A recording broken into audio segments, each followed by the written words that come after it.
بسم اللہ الرحمن الرحیم۔ ناظرین السلام علیکم ورحمۃ اللہ وبرکاتہ۔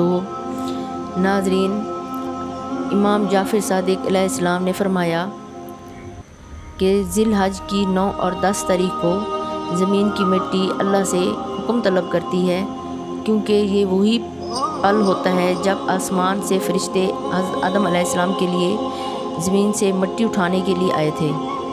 تبھی ان ایام میں جو انسان ایک مرتبہ مٹی پر سورۃ الرحمن پڑھ کر اپنی کسی حاجت یا بیماریوں کے لیے شفا، اپنی پریشانیوں کے لیے نجات یا کامیابی کے لیے دعا مانگ کر اپنے گھر کے کسی کونے میں رکھے تو اللہ کا نور اس مٹی پر برستا رہتا ہے۔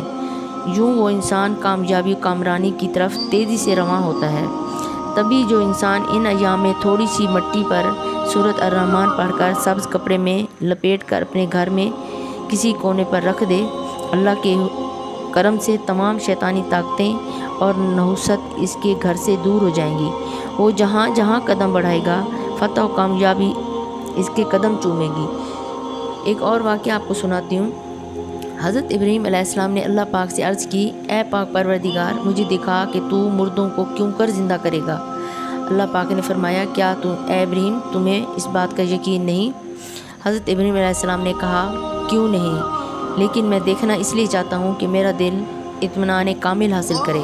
اللہ پاک نے فرمایا، 4 پرندے لے لو، پھر ان کو اپنا عادی کر لو، پھر ان کے ٹکڑے ٹکڑے کر دو، پھر ان کا ہر ایک ٹکڑا ہر ایک پہاڑ پر رکھ دو، پھر ان کو بلاؤ تو وہ تمہارے پاس دوڑتے چلے آئیں گے، اور جان رکھو اللہ غالب حکمت والا ہے۔ اگر یہ میری ویڈیو اچھی لگے، اسے لائک، سبسکرائب اور شیئر ضرور کیجیے گا۔